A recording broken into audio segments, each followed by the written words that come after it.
Hello, welcome back to Zen Study. So आज के सभी अखबार में प्राइम मिनिस्टर मोदी का विजिट यूक्रेन के दौरे का ब्यौरा दे रहा है। उसके बारे में और जानेंगे कि कैसे इंडिया का स्टैंस एक प्रिंसिपल्ड मूव है टुवर्ड्स दिस कॉन्फ्लिक्ट। तो इंडिया लेंड्स यूक्रेन अ शोल्डर, ये हेडलाइन है लगभग सभी अखबारों में। तो देखते हैं इस बारे में जॉइंट स्टेटमेंट में क्या आया है प्राइम मिनिस्टर मोदी और जेलेंस्की के साथ। तो यहाँ पे प्राइम मिनिस्टर मोदी ने यह हाईलाइट किया है कि the joint statement in a section title ensuring a comprehensive just and lasting peace. तो प्राइम मिनिस्टर का ये स्टेटमेंट कि India was never neutral, always on the side of peace, ये स्टेटमेंट बार बार रिपीट किया जा रहा है because India is stating that for lasting peace there must be dialogue between the two partners और the two warring countries Russia and Ukraine.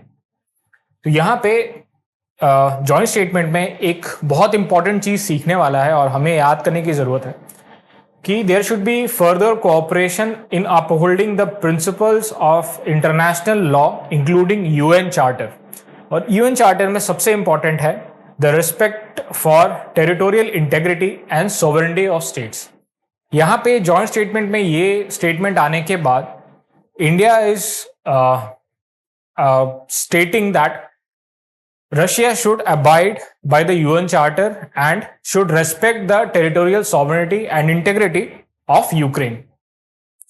जब पहले ये कॉन्फ्लिक्ट चालू हुआ था तो ये स्टेटमेंट इंडिया के से नहीं आता था। India was stating that there should be no war और resolution of conflict through dialogues. But ये स्टेटमेंट धीरे धीरे इवॉल्व होता है और देखते हैं, हम लोग देखेंगे कि कैसे सिंस 2020 और 2021 के बाद क्या क्या इवेंट के बाद इंडिया का जो पर्सपेक्टिव है टुवर्ड्स वॉर वो पीस के लिए तो है ही, बट जो स्टेट्समेंट्स जो इंडिया इवॉल्व किया over a period of last 2 years वो हम लोग एक बार देखेंगे। तो जो रशियन इन्वेजन है यूक्रेन का, it is named as by Russia as special military operation. तो it was not designated as war on Ukraine but as special military operation. और इसका रैशनल प्रेसिडेंट पुतिन ने दिया था to protect the Russian speaking people of the region in Ukraine. तो हम लोग जानते हैं कि सोवियत यूनियन के डिसोल्यूशन के बाद ये दोनों कंट्री बने थे, रशिया और यूक्रेन। तो ये रशिया पुराना बहुत कंट्री और यूक्रेन भी एज अ कल्चरल आइडेंटिटी बहुत पुराना है। इसका टेरिटोरियल डिमार्केटेशन रशियन एम्पायर के बाद क्रिएट हुआ था और सोवियत यूनियन के बनने के बाद।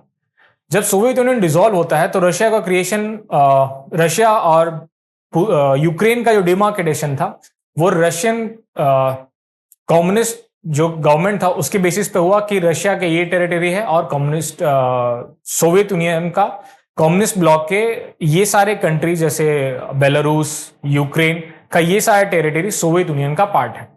तो जब डिमार्केटेशन सोवियत यूनियन डिसोल्यूशन के बाद हुआ तो 1980s के 1919 के बाद जो अक्टूबर रेवोल्यूशन के बाद जो डिमार्केटेशन हुआ था उसी को फॉलो किया गया।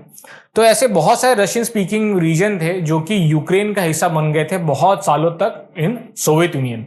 तो जब सोवियत यूनियन का डिसोल्यूशन हुआ तो वही मैप फॉलो किया गया। तो इससे हुआ क्या कि बहुत सारे रशियन स्पीकिंग लोग जो रशियन एथनिसिटी के थे, रशियन भाषा बोलते थे, they became part of Ukraine. तो ये मैप डिटरमाइन करता है, ये एक्चुअल मैप है यूक्रेन का।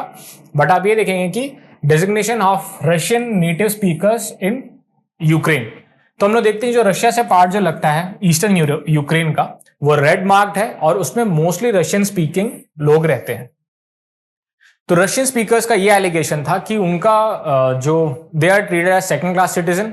बहुत सालों तक यूक्रेन में Russian was second official language जो कि एक टाइम के बाद हटा दिया गया और उनके आइडेंटिटी को सप्रेस किया जा रहा था एक यूक्रेनियन नेशनलिज्म को प्रमोट करने के लिए, यूक्रेनियन आइडेंटिटी बनाने के लिए सेपरेट फ्रॉम रशिया, जो कि रशिया को एक्सेप्टेबल नहीं था over a period of time. तो ये conflict between ideological conflict between Russia and Ukraine ये बहुत दिन तक चलता और इवेंचुअली ये एक ब्लडी कॉन्फ्लिक्ट में तब्दील हो जाता है। और to protect this region, this people of Russian origin, Russia invade कर देता है यूक्रेन को to protect the Russian speaking population. तो जब ये इन्वेजन हुआ था तो India was adamant, India was stating the all the conflicting issues should be resolve during talks, war should not occur to protect the interest of anyone.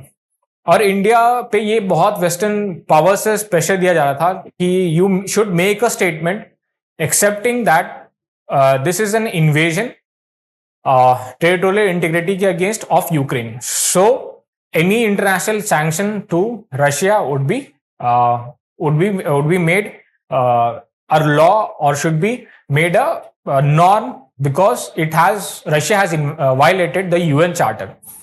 तो UN Charter क्योंकि सब लोग के अग्रीमेंट से बना है, all the civilised nation of this world, और उसमें रशिया भी पार्ट रहा है और सारे कंट्रीज पार्ट रहे हैं, तो they have to abide that what they have signed.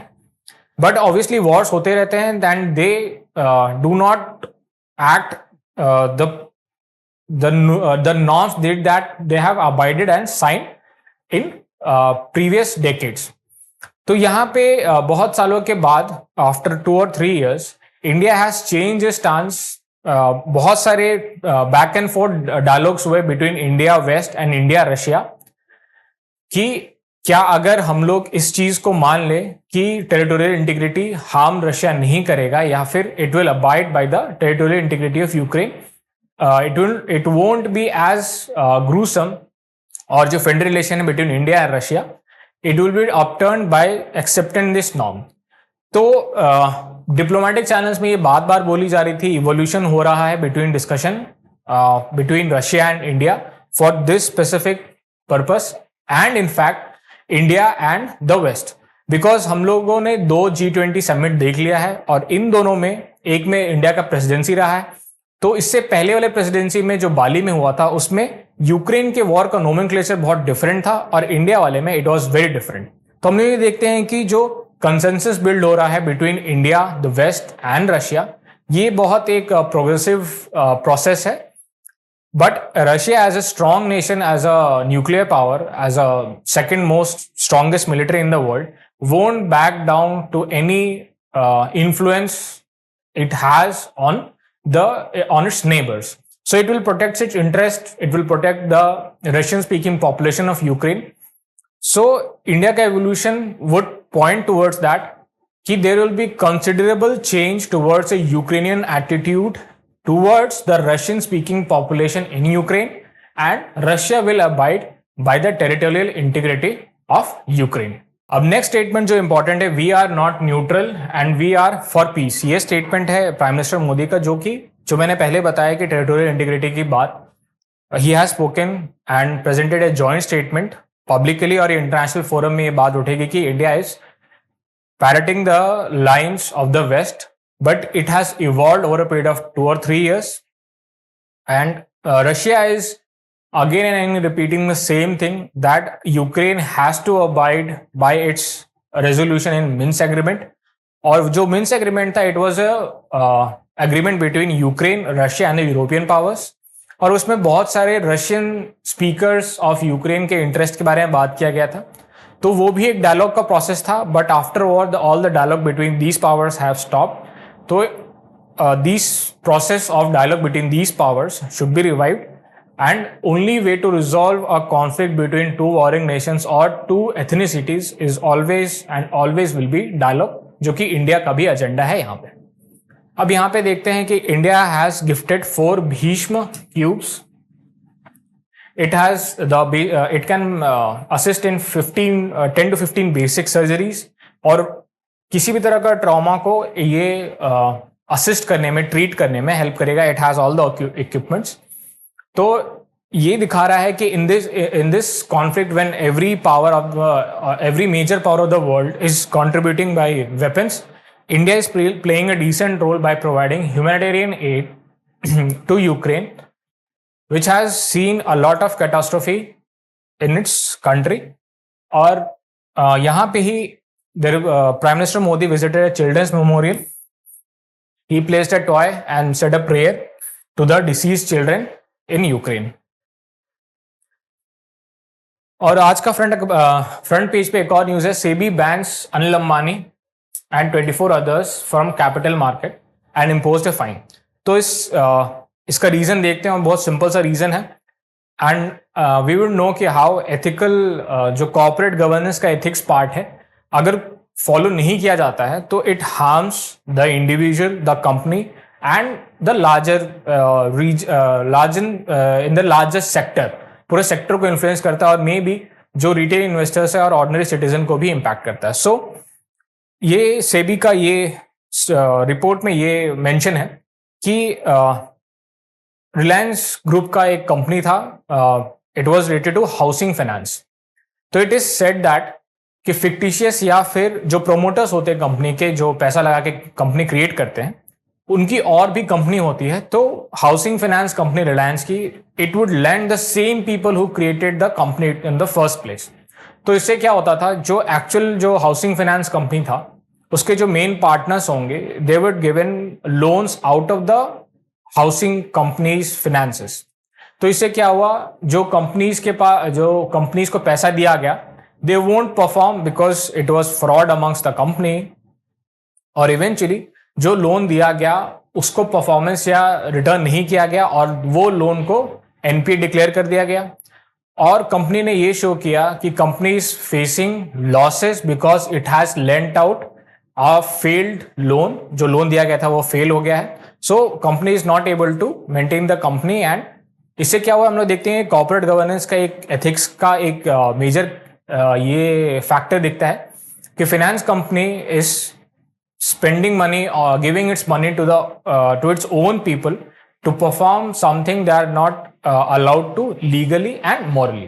तो इसे ये दिखता है कि to protect the personal interest एक कंपनी क्रिएट किया गया to siphon off money from that company to the promoters of the same company. अब इंडिया और यूएस में एक डिफेंस डील्स होने वाला है and many legal process will be ongoing for the in next 4 days because honourable defence minister Rajnath Singh is in US to sign some defence deals for in next 4 days. तो हम लोग देखेंगे इसका basics और क्या क्या चीज आज अखबार में है और इंडिया कैसे पार्टिसिपेशन हो रहा है between India and the US. तो India has signed security of supply arrangement. तो this will encourage what? It will encourage defense industrial ecosystem between these two countries. हम लोग जानते हैं military industrial complex of America is pretty prominent and pretty strong और India का ये developing sector है और बहुत ज़्यादा नीड है इस सेक्टर को डेवलप करने का. तो ये legal agreement, America is a very legalise country. It has to sign every memorandum, every agreement between 2 countries to formulate a process for a long term ease. तो ये सारे बहुत सारे एग्रीमेंट साइन होते हैं बिटवीन 2 countries और उस legal बाउंडेशन पे the company in America is would perform its action, performance duties जो उस लीगल डॉक्यूमेंट में साइन किया गया है on behalf of American companies या फिर अमेरिकन गवर्नमेंट. तो जो लॉ सेट होगा, American companies would bound by that law, they would be allowed to participate in the defence ecosystem in India. और Indian defence manufacturers would be engaged with American defense companies so that they would create new products जो कि Indian needs के basis पे हो. तो ये legal ये document sign करने का और ये एग्रीमेंट साइन करने का बेनिफिट ये होगा कि लॉन्ग टर्म सस्टेनेबिलिटी और एक नॉर्म सेट हो जाएगा बिटवीन दीज 2 players या दीज 2 countries के कंपनीज के बीच में. अब एक लिएजन ऑफिसर या एक पोस्ट नया क्रिएट किया गया है between these 2 countries for better understanding की क्या नीड्स है और क्या रेगुलेशन है to overcome the challenges in defence manufacturing. अब हम लोग आते हैं इंडिया और अमेरिका के रिलेशन, डिफेंस रिलेटेड रिलेशन कि कैसे इंडिया और यूएसए का एंगेजमेंट डिफेंस के सेक्टर में कैसे इनहैंस हो रहा है, specifically military to military contact. तो पहला है Indo Pacific maritime domain awareness के लिए इंडिया, क्वाड और ओवरऑल क्वाड स्पेसिफिकली अमेरिका के साथ मिलके इंडियन ओशन डोमेन अवेयरनेस में, जो कि पूरे इंडियन ओशन के सब surface and below surface and सब सरफेस रीजन में क्या टोपोग्राफी है, किस तरह का सब सरफेस टोपोग्राफी है पूरा ओशन रीजन का, ये सब जानने के लिए, और कहाँ कौन कौन से आइलैंड है, कौन सा आइलैंड कितना बड़ा है, उस पर क्या क्या इक्विपमेंट लगाया जा सकता है, इन सब को हम लोग कहते हैं domain awareness, to know the domain. तो अगर आप क्वाड को मिलिट्री फॉर्म देना चाहते हैं तो इस रीजन के लिए इंडो पैसिफिक रीजन के लिए, तो the military should know the domain in which they are going to operate. अब कॉम्बाइंड मैरीटाइम फोर्स में India is a new entrant, और ये सी रूट्स को प्रोटेक्ट करता है in the Red Sea and the Persian Gulf. तो इसे ये देखता है कि अगर हम लोग सप्लाई लाइंस को प्रोटेक्ट करना है, बिकॉज इवेंचुअली इंडिया जब अपना इकोनॉमी इंटैंगल करेगा विद वेस्ट एशिया और इकोनॉमिक डिपेंडेंस हो जाएगा बिटवीन दीज रीजन्स, तो it has to support its sea lanes to protect its economic interest in the region, और sea lanes protect करना for trade। तो इसलिए combat maritime force America led एक force है to protect the West Asian sea lanes, और India का उसमें participation होगा तो India would know the process to perform those task जो यूएस नेवी बहुत सालों से कर रही है, so that India would protect Indian part of the communication या सी लेन्स। अब इंड यूएस या इंडस एक्स एक फोरम है to enhance the defence innovation bridge. ये इनोवेशन ब्रिज की तरह काम करेगा, integration of the companies, defence manufacturing companies of these two countries. अब ये इसका मेन एजेंडा है कि टू क्रिएट एन इकोसिस्टम। किसी भी कंट्री में एक सेक्टर को डेवलप करने के लिए वी नीड ए इकोसिस्टम, और इकोसिस्टम डेवलप करने में बिटवीन सिनर्जी होने के लिए between the companies of US and America एक इकोसिस्टम बनना बहुत जरूरी है, जो कि ये प्लेटफॉर्म, ये फोरम करेगा। अब जो और इसका ये तो अभी पहला दिन है विजिट का, he has to spend 4 days और बहुत सारे एग्रीमेंट, मिलिट्री एग्रीमेंट होगा। तो हम लोग इसको बाद में 4 दिन के बाद देखेंगे जब जॉइंट स्टेटमेंट रिलीज होगा कि क्या क्या डिफेंस डील साइन हुए हैं, कौन कौन से डिफेंस एग्रीमेंट साइन हुए हैं और कौन कौन से लीगल फॉर्मुलेशंस हुए हैं बिटवीन दीज कंट्रीज। उसके बाद देखेंगे कि क्या क्या और पॉसिबिलिटीज है between engagement between America and India. अब 2 इंस्टेंसेस रेप का, जिससे दिखता है कि there is a distress between the people and the political class. तो बदलापुर में न्यूज में बहुत दिन से आ रहा है कि 2 school children, 2 school girls were rape, sexually assaulted in Badlapur, और इसके चलते बहुत 3 दिन तक प्रोटेस्ट हुआ, पीपल रेल रोको कैंपेन चलाया गया और पब्लिक प्रॉपर्टी को हार्म हुआ और बहुत सारे लोग सड़कों पे आ गए थे टू शो देयर रेजेंटमेंट। और एक और न्यूज है कि असम में एक रेप हुआ एक बच्ची का, जो कि ट्यूशन से घर आ रही थी। तो इन दोनों केस में 2 बहुत डिफरेंट रीजन के हैं, but it shows the social distrust between people and the politician. तो बदलापुर में पोस्टर लगाया गया एक बहुत बड़ा, दैट स्टेट्स, मराठी में लिखा हुआ बट इट स्टेट्स कि my child is not for politics. तो हर एक कोई भी ऐसा क्राइम होता टुवर्ड्स चिल्ड्रन, टुवर्ड्स वुमेन, तो पॉलिटिकल क्लास उसमें to become a face of the protest, resentment का फेस बनने के लिए, to gather some political capital, participate in these protest, और इवेंचुअली उसके चलते ये एक सोशल रिजेंटमेंट का कॉज ना बन के पॉलिटिकल एक प्रोसेस बन जाता है, जिसके चलते सोशल रिजेंटमेंट उतना अच्छे से रजिस्टर नहीं हो पाता है। तो यही दिखा रहा है ये पोस्टर में, लोग कह रहे हैं कि any politician included want to participate in this are not allowed, are not welcome to be a part of this social protest। और असम में बहुत डिफरेंट केस है। असम में असम के सीएम ने, ऑनरेबल सीएम ने कहा है कि indigenous people are living in fear. तो ये एलिगेशन लगाया जा रहा है कि जो यहाँ पे असम में जो रेप का इंस्टेंस हुआ 12 साल की लड़की के, या शायद वो ट्यूशन से आ रही थी, उसके केस में जो अक्यूज्ड है, ही इज अ बांग्लादेशी मुस्लिम जो कि इलीगल इमिग्रेंट है इंडिया में, आसाम के इस रीजन में। तो इसीलिए यहाँ पे indigenous people living in fear. तो इससे ये दिखाता है कि अगर इस पे वहां के लोग, असम के लोग, स्पेसिफिकली इस डिस्ट्रिक्ट के लोग एक्ट अगेंस्ट इलीगल इमिग्रेंट्स, तो ये दिखाएगा कि they have social रेजेंटमेंट because the state have failed to protect their people, their own people from these illegal immigrants। तो एक तो state failed when they allowed these immigrants to come into the state, और दूसरा when they are committing a crime there is creating social distance वहां पहले से exist करता है between the indigenous Assamese and the illegal immigrant of Bangladesh.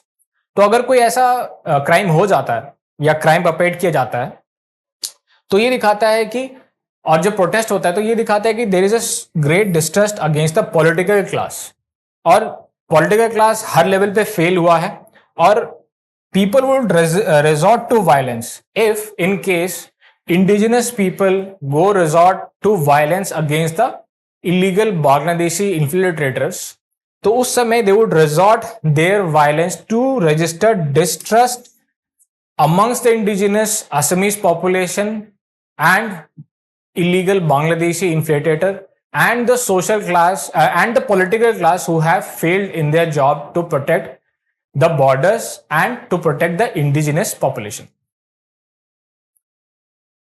अब vice president ने एक स्पीच दिया है that has some ethical angle to it, we should understand it. और अखबार में कभी भी you find some vice president या प्रेसिडेंट का speech about something, you should read in great detail, और उससे ये पता चलता है कि they have some ethical perspective to it and they give a goal for national building. तो यहां पे ऑनरेबल वाइस प्रेसिडेंट ने कहा antithetical to dharma when informed minds knowingly seek to lead people astray. That essentially means it is the responsibility of informed people to channelize people to a better cause. But अगर informed people make others या फिर जिनको कम पता है, layman है, उनको अगर आप बेवकूफ बना रहे हैं या ऐसा इंफॉर्मेशन दे रहे हैं जो कि सही नहीं है, तो यू आर डूइंग अधर्म in your own cause for your own benefit. तो यहां पे एग्जैक्ट इंग्लिश का सेंटेंस पढ़ते हैं, in minds knowingly seek to lead people to gain political mileage और subserve self interest composing of national interest. तो ये हाईलाइट कर रहे हैं कि it is responsibility of knowledgeable people to make ethical statement and ethical stands with respect to national interest. अगर ऐसा कोई काम करते हैं जिससे लोगों में और डिस्ट्रस्ट होता है तो इट इज नॉट अ धर्म अबाइडिंग एक्शन या स्टेटमेंट। अब कैग से रिलेटेड एक न्यूज जिसमें हाईकोर्ट ने कुछ कहा है, और उससे हमें पता चलता है कि कैग का ऑब्वियस फंक्शन क्या है और कैसे कैग का रिपोर्ट अकेले ही काफी नहीं है फॉर पुलिस एक्शन। तो यहां देखते हैं कि CAG report subject to scrutiny of parliament supreme court. तो एक सिंपल सा केस है, सीबीआई ने कैग के रिपोर्ट के बेसिस पे एक केस चला रखा है एंड वो ट्रायल के फेजेस में पहुंच चुका था और चार्जेस फ्रेम कर दिया था, बट इवेंचुअली सुप्रीम कोर्ट ने उस पर कुछ बोला है। बट हम लोग देखेंगे कि कैग किस तरह से काम करती है और उसका रिपोर्ट प्रेजेंट करने का क्या तरीका होता है, रिपोर्ट कैसे सर्टिफाई किया जाता है पार्लियामेंट के द्वारा, क्योंकि सुप्रीम कोर्ट इटसेल्फ इज स्टेटिंग कि कैग का रिपोर्ट जब तक सर्टिफाई नहीं हो पार्लियामेंट से और गवर्नमेंट से तब तक वो कंप्लीट नहीं है। सिर्फ कैग का रिपोर्ट अपने में ही कंप्लीट डॉक्यूमेंट नहीं है। तो यहां पे देखते हैं, mayor because CAG is an independent constitutional function, it does not mean that after receiving report and on PSC synchronization the same submitted report the parliament may agree. Parliament may or may not agree to the report filed by PSC or the CAG. तो हम लोग simple सा process देखते हैं, CAG president और governor को अपना report present करते हैं, वो पार्लियामेंट को देते हैं, और parliament aided by PAC public accounts commission but public account committee. But public account committee जितने भी पार्ट्स रहते हैं कैग के रिपोर्ट में, उससे उस मिनिस्ट्री के अकॉर्डिंग अपना इनपुट्स मांगती है कि क्या आपका इसके बारे में क्या कहना है। उसके बाद PAC वापस पार्लियामेंट को सबमिट करती है और पार्लियामेंट उस पर डिस्कशन करता है। गवर्नमेंट का, क्योंकि मिनिस्ट्री ही यहाँ पे गवर्नमेंट को रिप्रेजेंट कर रहा है, every ministry represent the government, तो इसका इनपुट आता है कैग के रिपोर्ट में और उसके बाद वो पार्लियामेंट का डिस्कशन का पार्ट बनता है। तो इससे हम लोग देखते हैं कि कैग का रिपोर्ट अपने में कंप्लीट नहीं है, it has to go by these all process, these all stages to complete the process of it report being validated by the parliament. अब इसरो का न्यूज, कल नेशनल स्पेस डे था, तो there are some statement from ISRO. तो Chandrayaan 4 design is final. Chandrayaan हर mission के साथ progressive और बेटर हो रहा है बाय टेक्नोलॉजिकली, और उसका एम बहुत वाइडर होते जा रहा है। तो Chandrayaan 4 would be collecting samples from moon and taking it back to the earth. और एक जबरदस्त कमिटमेंट है फ्रॉम इसरो कि 2030 के बाद it will be operating debris free space missions by ISRO. तो debris mission, space debris is a major challenge because space economy अपने में एक पूरा सेक्टर बनने वाला है, बन भी रहा है, और बहुत it has huge potential. तो space debris will be challenging in upcoming decades, but still अगर उस पर कोई काम किया जाए, कोई कमिटमेंट हो किसी भी नेशनल एजेंसी का या फिर प्राइवेट प्लेयर्स का, it will be very welcoming for future generations. अब यहाँ पे एग्रीकल्चर से रिलेटेड एक एडिटोरियल है, और आज का मे बी सबसे इंपॉर्टेंट एडिटोरियल है। तो एग्रीकल्चर से related the road to 2047 for Indian agriculture. तो इसमें कुछ फैक्ट्स और देखते हैं कि एग्रीकल्चर क्यों इतना इंपॉर्टेंट है, और eventually it has to be a significant part in the national growth या फिर नेशनल पर कैपिटा इनकम। तो पहला है ग्रॉस नेशनल इनकम 6 टाइम होना चाहिए, it has to grow by 6 times to for a developed India. पहले तो ये है, पहला तो फैक्ट है कि if you want to have develop India, the national net per capita income उसको 6 टाइम्स बढ़ना चाहिए। तो इसमें एग्रीकल्चर एक सिग्निफिकेंट क्यों है, बहुत ज्यादा सिग्निफिकेंट इसलिए है बिकॉज 46% ऑफ वर्क फोर्स, क्योंकि लगभग 60 to 65% of India lives in rural India, और रूरल इंडिया में अगर 65% लोग रह रहे हैं, दैट एसेंशियली मीन्स कि अगर एग्रीकल्चर ग्रो करेगा तो रूरल पॉपुलेशन अपने ही ग्रो करेगा, because it has the largest majority of the population of India lives in rural India. तो एग्रीकल्चर 46% ऑफ वर्कफोर्स एग्रीकल्चर में है, and it contributes 18% of the GDP. तो अगर एग्रीकल्चर में ग्रोथ होता है तो उसके चलते पूरा रूरल इंडिया ग्रो करेगा, और 65% ऑफ इंडिया या एटलीस्ट 60% ऑफ इंडिया ग्रो कर पाएगा। और इससे जो सबसे लोएस्ट पेड जॉब्स हैं उनका भी इनकम ग्रोथ हो पाएगा। तो इससे हम लोग ये देखते हैं कि इंडिया का डेवलप्ड होने के लिए एग्रीकल्चर ग्रोथ डेवलपमेंट बहुत जरूरी है। तो कुछ फैक्ट्स बताता है ये एडिटोरियल कि since 1992 national growth is around 6% और एग्रीकल्चर ग्रोथ इज अराउंड 3.3%। तो ये एक फैक्ट है कि नेशनल ग्रोथ बाकी सारे सेक्टर्स को मिला के या फिर कलेक्टिवली नेशनल ग्रोथ 6% है, बट एग्रीकल्चरल ग्रोथ सिर्फ 3.5% है।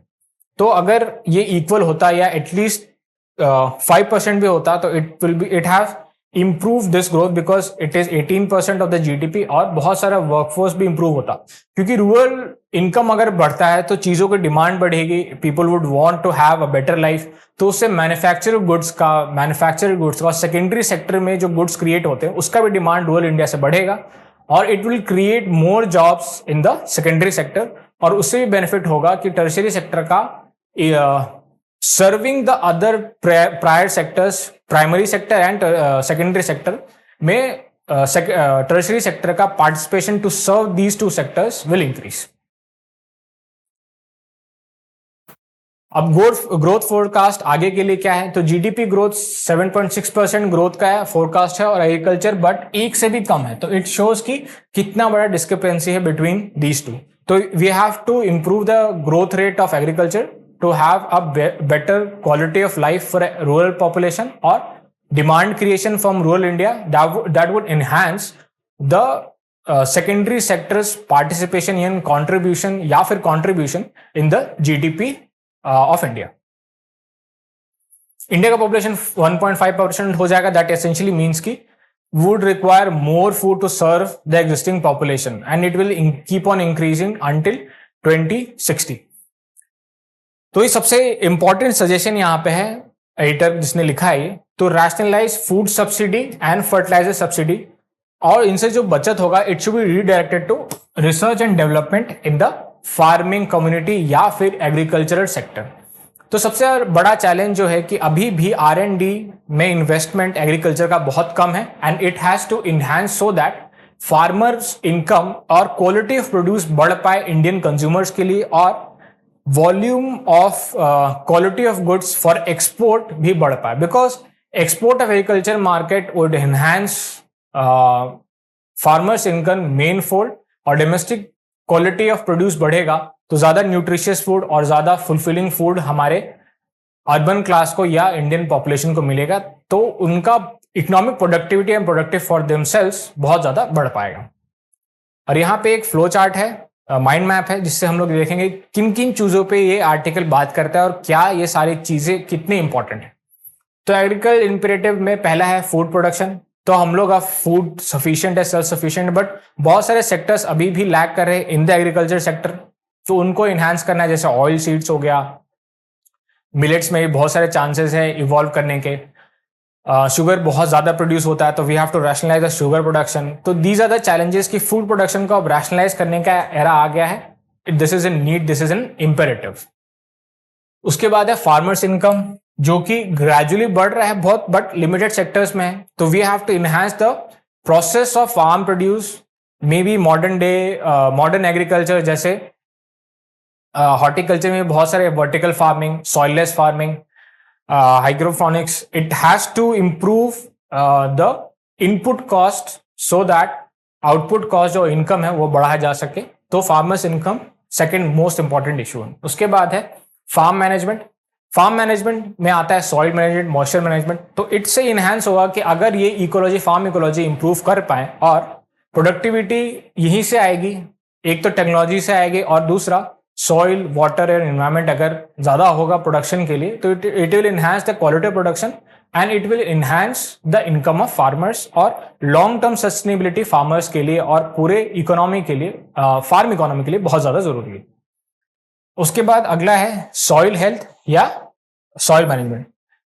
We can obviously create infrastructure to manage fertiliser, soil fertiliser and water, but एक एसेंशियल चीज है जो कि हमेशा रहा है, we have to make the soil healthy.